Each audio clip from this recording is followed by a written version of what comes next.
Buenos días, bienvenidos a este tiempo devocional. Tu palabra para encontrar el camino. Hoy es 8 de agosto del 2022 y para seguir con la lectura de la Biblia en un año, vamos a leer hoy el profeta Daniel o el libro de Daniel, capítulos 1 y 2. Daniel, capítulos 1 y 2.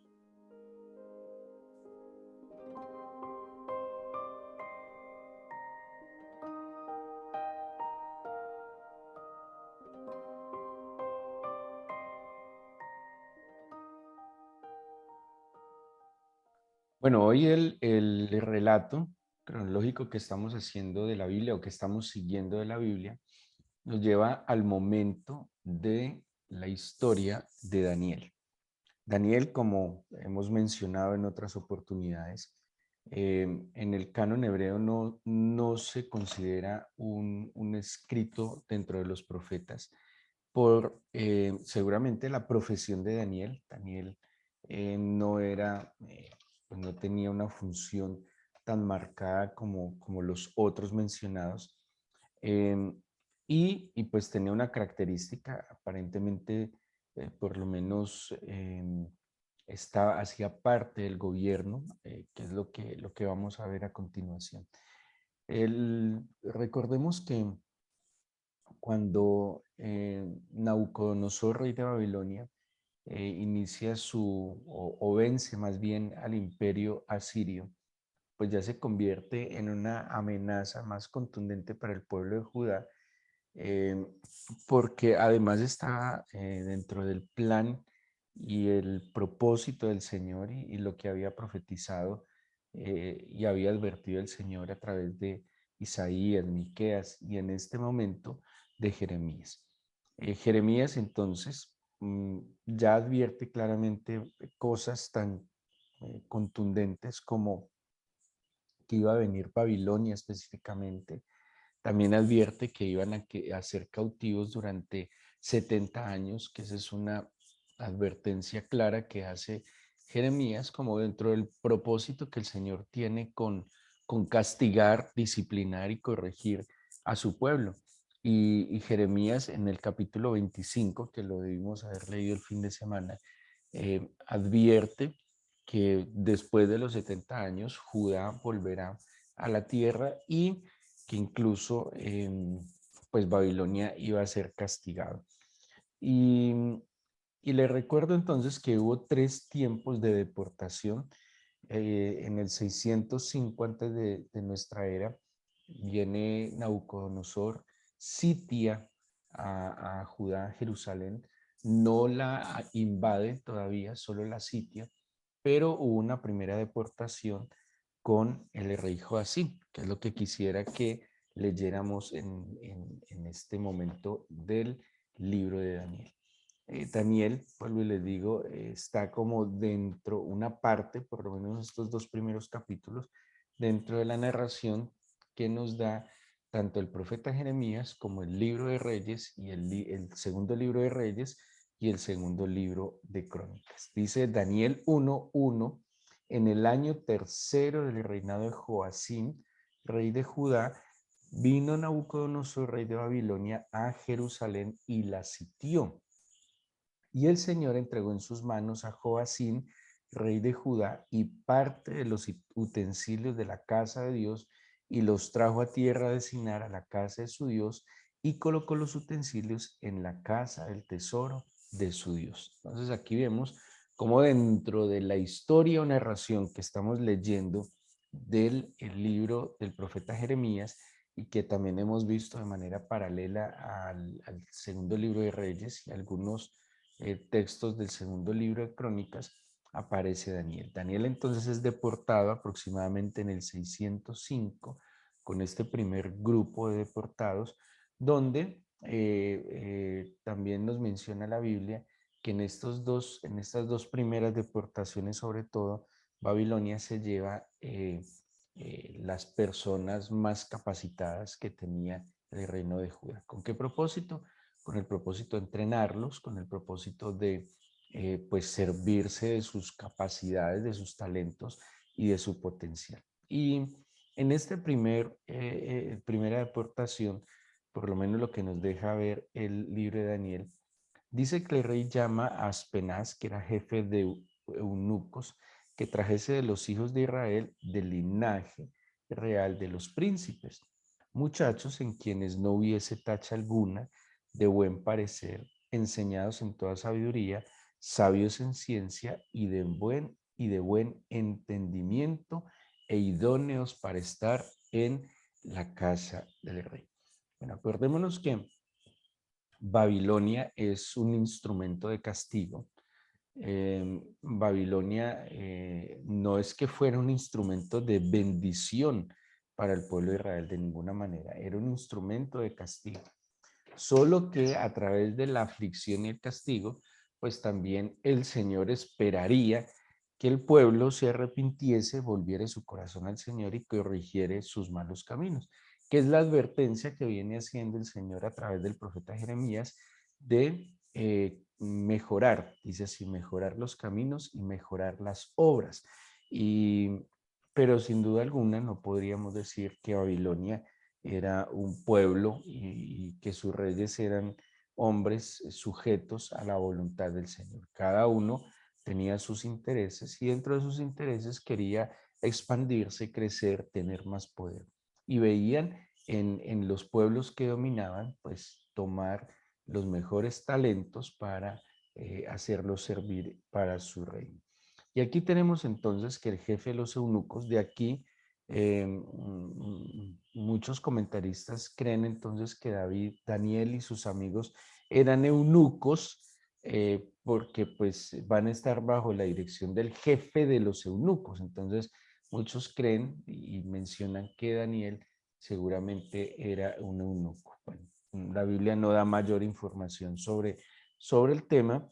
El punto es que si fueran eunucos, pues eran hombres que lastimosamente quedaban anulados en cualquier expectativa de, de poder tener una familia y desarrollar sus propios hábitos o su propia vida y estaban sujetos completamente a los intereses del reino. Esto me parece muy tenaz, que si fueran muchachos eunucos, un eunuco o nacía eunuco tenía problemas en su aparato reproductor, podría haber nacido con dificultades, pero en la antigüedad en muchos reinos se utilizaba que eran castrados porque dentro de sus funciones estaba el cuidado de las reinas o del harem de los reyes. Entonces, por eso estos hombres eran castrados. Y otros, como menciona también, por vocación, se apartaban y decidían llevar una vida en celibato. ¿Sí? Esa era como una decisión. El punto es que estos hombres, lastimosamente, pues eran explotados a tal punto que ni siquiera podían desarrollar una naturaleza humana que es unirse el hombre con la mujer, reproducirse, procrear y tener una familia. Si este fuera el caso, que estos muchachos también fueran eunucos, pues a mí me preocupa mucho más algo que he venido meditando en lo que pasó con Daniel y en cómo este imperio toma a estos jóvenes para servirse de ellos, para explotarlos, para anularlos, casi que para romper toda expectativa de su futuro. Y yo meditaba en el tiempo de vigilia que tuvimos el día sábado, meditaba un poco sobre esto que Nabucodonosor y que el reino de Babilonia hace lastimosamente con estos jóvenes. Pero ¿cómo eran estos jóvenes? Estos jóvenes tenían unas características que fue lo que buscó Aspenaz en Judá. Cuando Nabucodonosor le hace el encargo, le dice que busque muchachos en quienes no hubiese tacha alguna. Y eso es una referencia a la parte física, que no tuvieran defectos físicos y seguramente se iban a estar en el palacio del rey, iban a estar dedicados a la ciencia y la sabiduría. Era como si Nabucodonosor tuviera un instituto de investigación, ¿sí? Estos hombres tenían que cumplir funciones muy particulares y de alguna manera eran como consejeros. A ellos se les consultaban los tiempos, el clima, eh, seguramente hasta incluso para ver la conveniencia de tomar ciertas decisiones del Estado. Así que el perfil que se elaboraba para estos muchachos era muy particular. Apenas era algo así como un cazatalentos, tenía claro cuáles eran las características de estos muchachos, pero vuelvo y les digo, el, el propósito no era desarrollar el potencial de estos muchachos para que cumplieran sus sueños y metas, para que lograran sus objetivos. No, en últimas, el propósito era que le sirvieran al imperio, que fueran, que le trajeran, o sea, era conveniente para el imperio, pero de ninguna manera sería la libre o el libre desarrollo y feliz cumplimiento del propósito de vida de estos muchachos. Estos muchachos que no hubiera tacha alguna, ¿sí? Que no hubiera tacha alguna, no sé si habrá referencia a que no tuvieran perforaciones, ni tatuajes, ni algún tipo de limitación física. También dice que fueran de buen parecer. El buen parecer hace referencia seguramente a sus buenos hábitos, a su manera de vestir, eh, a su higiene, bueno, que fueran de buen parecer, enseñados en toda sabiduría, sabios en ciencia y de buen entendimiento e idóneos para estar en el palacio del rey. O sea, tenían que tener un nivel de educación adecuado. No dice cualquier cosa. O sea, estos muchachos los están perfilando para que hagan parte del gobierno, ¿sí? Están, están, están buscando muchachos que tengan unas capacidades para que estén nada más y nada menos que en el palacio de Nabucodonosor. Entonces es un perfil de alguna manera alto y apenas va y busca estos muchachos. Según la narración de Daniel, encuentra 4 con esas características. Bueno, por lo menos los que sobresalen, ¿sí? Sobresalen 4. La Biblia nos deja ver claro que había otros, porque el versículo 6 dice, entre estos estaban, pero sobresalen estos 4. O sea que seguramente fueron otros muchachos con algunos con expectativas, algunos ilusionados, algunos lo verían como una oportunidad. ¿Sí? Y si hoy en día apareciera un cazatalentos que viniera de lejanas tierras y buscara muchachos con estas características, me imagino que cuando les invita a los muchachos al proyecto, los ilusiona, les ofrece algún estatus y beneficios y seguramente esto podría ilusionar a los jóvenes, que al fin y al cabo los jóvenes en sus sueños, al plantearles una oportunidad de sobresalir, pues simplemente se desbocan. No importa que los vuelvan eunucos, no importa que los esterilicen, no importa que los lleven de alguna manera esclavos, porque esa es una estrategia muy peligrosa que utiliza el enemigo y es ofrecer ciertos beneficios como vendiendo una libertad que es falsa. Estos muchachos no iban a ser libres. La voluntad de estos muchachos estaría sujeta a la voluntad del imperio.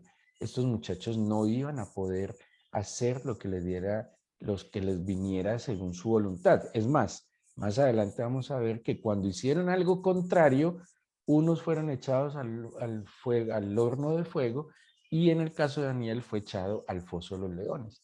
Pero en la ilusión de los jóvenes y en su falta de experiencia y en sus tendencias soñadoras, pues si les ofrecen algo más de lo que puedan tener en el momento, pues ellos lastimosamente se desbocan. Y analizando un poco este proceso que hace Babilonia con los jóvenes, es el proceso que tal vez está haciendo, no sé si decirlo, la sociedad, el Satanás que está metido en medio de la sociedad, acabando cumpliendo su propósito, matando, hurtando y destruyendo.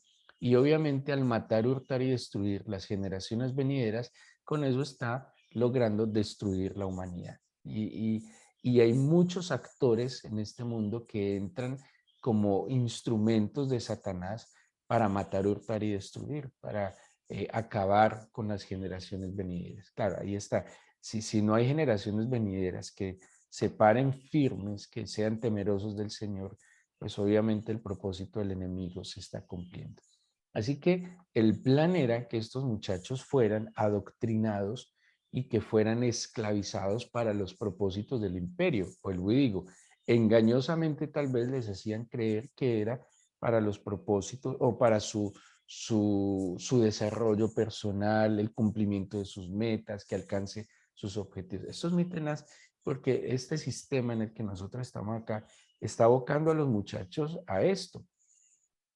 Un eunuco representa un hombre que no tiene familia y que no se reproduce.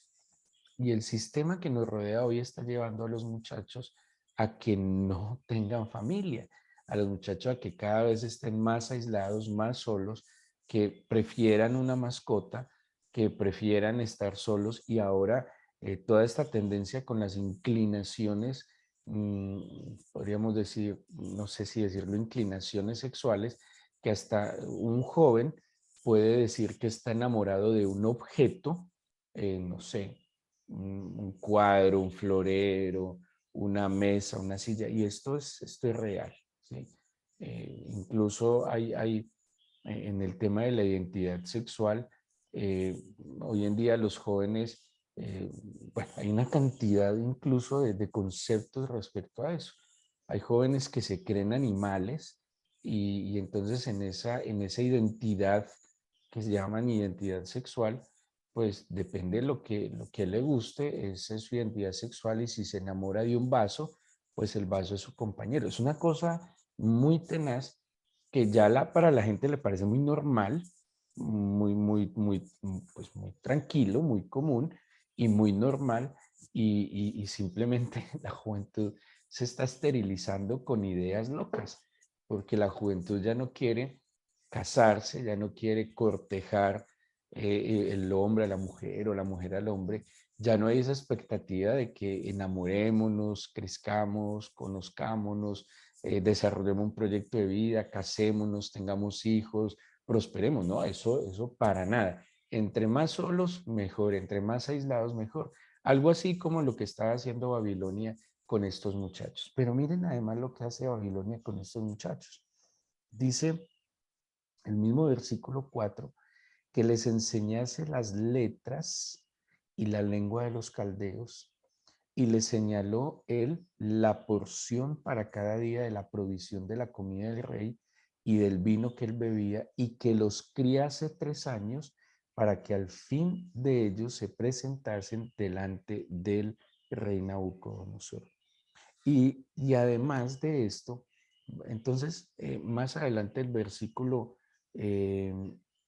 el versículo 6 y 7 dice, estaban entre estos Daniel, Ananías, Misael, Azarías de los hijos de Judá. Y a estos el jefe de los eunucos puso nombres. A Daniel le puso Belsasar, a Ananías Sadrach, a Misael Mesac y a Azarías Abednego. A mí también me impresionó esto del cambio de nombre. ¿Por qué? Los nombres originales de estos muchachos tenían un significado. Por ejemplo, Daniel, Dios es mi justicia. Ananías, Dios dio gracia. Misael, Dios es salvación. Y Azarías, el Señor ayuda. Y les cambian por nombres caldeos, o sea, de Babilonia. Y estos nombres que les ponen a los muchachos, por lo menos entiendo que Baltasar o Belsasar tiene que ver con un nombre de uno de los dioses de los caldeos. Miren lo que hace entonces Babilonia con los muchachos y analicen si es lo que la sociedad y el Satanás que está detrás de esta sociedad que la mueve como una mano oscura está haciendo con los muchachos. Primero, el hecho de ser eunucos es que está esterilizando a los muchachos, les está vendiendo una idea de que no tengan familias, les está vendiendo una idea de que no hay necesidad que un hombre se junte a una mujer, se enamoren, se amen y se multipliquen, como dice la Biblia. Por eso les venden la idea de que cada niño y cada niña puede promover su identidad con lo que sea. Vuelvo y digo, y no es una identidad sexual solo en una tendencia homosexual, no, es cualquier otra cosa que de alguna manera haga que los muchachos sean estériles y no se reproduzcan. Esto es real y esto lo tenemos hoy en día.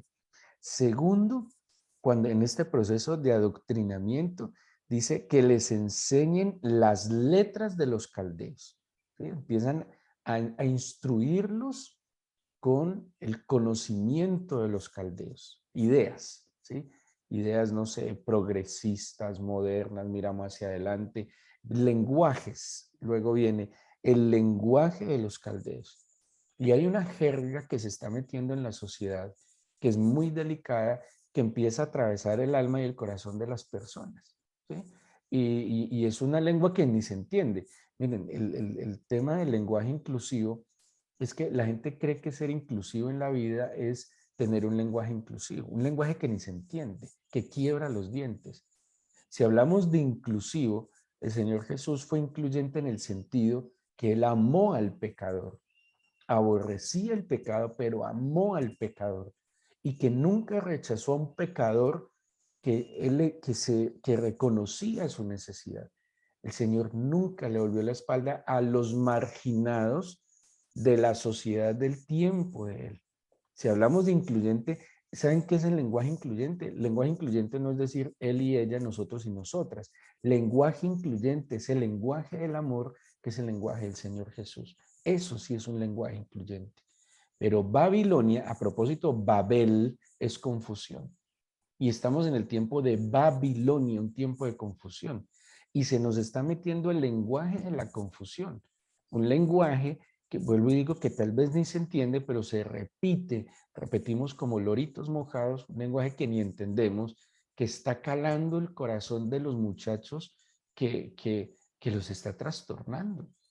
¿Y dónde está el lenguaje del amor que nos enseñó el Señor Jesucristo? ¿Sí? Este es el éxito de los caldeos, el adoctrinamiento de los muchachos. Este es el éxito de la confusión, los que vienen de Babel. Confundir, ¿cómo? Enséñales letras, enséñales un nuevo lenguaje, que repitan como loras así no lo entiendan. Esto es otra cosa muy tenaz y les dice que les dio la porción de la comida del rey. De alguna manera les ofreció comunión. Yo tengo una idea que me lo enseña la Biblia y la vida misma, que el pan, el compartir el pan es sinónimo de comunión. Yo no me siento a la mesa con cualquier persona. Y cuando yo comparto la mesa con alguien, le estoy compartiendo parte de mí. Eso está haciendo Nabucodonosor delicadísimo, delicadísimo, porque lo está haciendo entrar en comunión con el que es confusión. Y además el cambio de los nombres. Y en este proceso de adoctrinamiento quiebran la identidad de los muchachos. A tal punto, y esto es un proceso que viene de muchos años. Hubo unos años atrás cuando estuvo de moda el tema de tribus urbanas. Las tribus urbanas hacían parte de este proceso de la sociedad que está enredada con el Satanás, que es su mano oscura. Y en este tema de las tribus urbanas, ¿qué identidad estaban rompiendo los muchachos? Que ya no hubiera identidad con sus familias, sino que llamaran familia a su pequeño grupo de muchachos, que ya fueran los punqueros, los emos, los rastafaris, todo lo que se conoció en su momento como tribus urbanas. Entonces, le corta la identidad con la familia, claro, ¿por qué?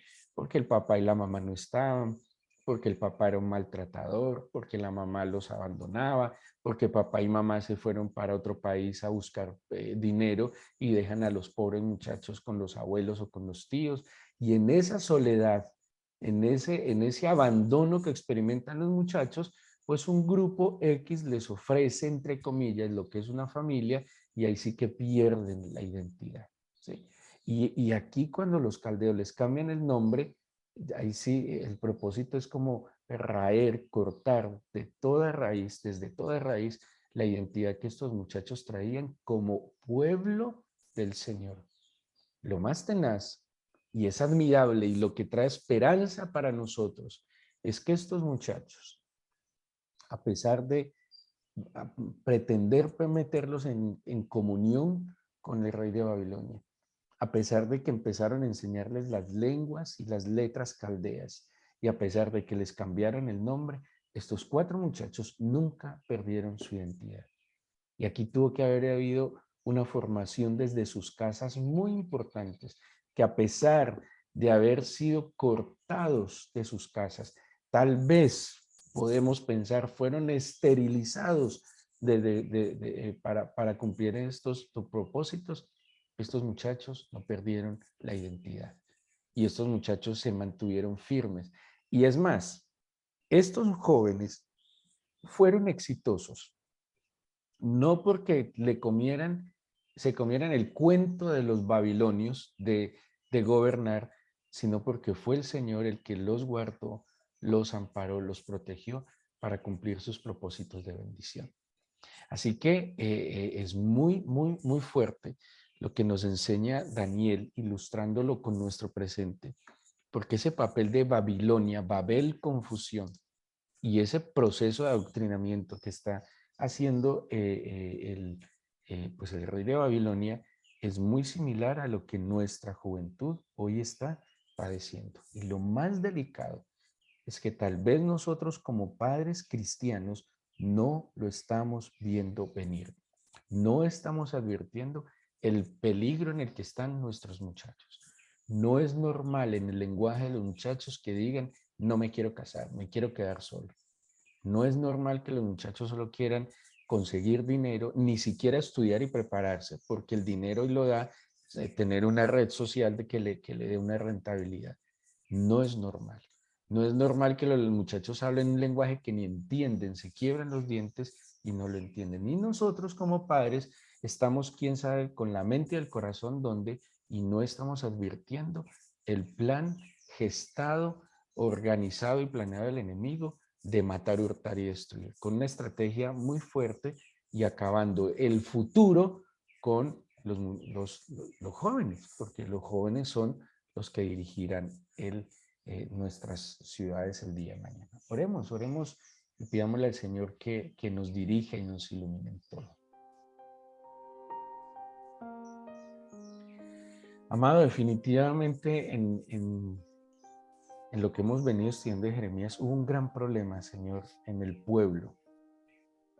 Y es que no escucharon tu voz, no siguieron las advertencias. Y si escucharon, olvidaron. O si escucharon, hicieron caso omiso.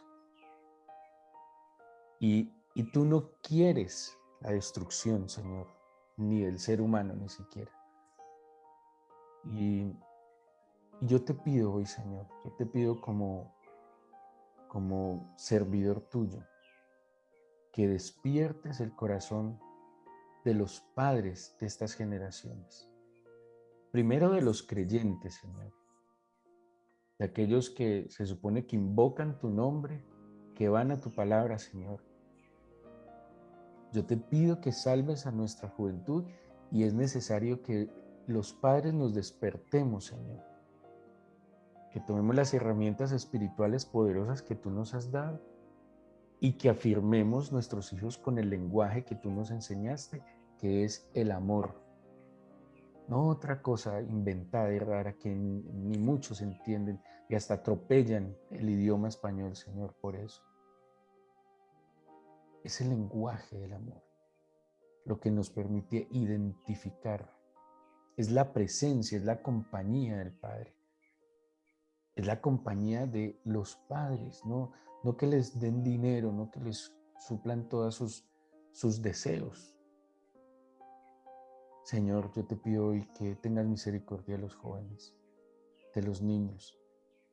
Incluso hoy te obro, Padre, por hombres y mujeres que te sirvan ayudando a rescatar y a identificar a estos muchachos contigo. Necesitamos niños y jóvenes, Señor, que, que sueñen con la vida, que sueñen con realizarse conforme a la naturaleza del ser humano, que sueñen con tener una familia, hacerle bien al prójimo, que no sueñen solo con tener dinero y estatus y poder publicar en sus redes sociales su vida costosa y llena de apariencia y lujuria. Jóvenes que en verdad procuren la vida y la verdadera felicidad. Yo te pido, Señor, que tengas misericordia. Por favor, mi Señor. Hoy, comenzando esta semana, te oro que traigas luz y que levantes obreros para esta mies que está anhelante, Señor, de dirección, que está anhelante, Señor, de tu palabra. Te pido tu bendición para este nuevo día y nueva semana, en el nombre de Jesús. Amén.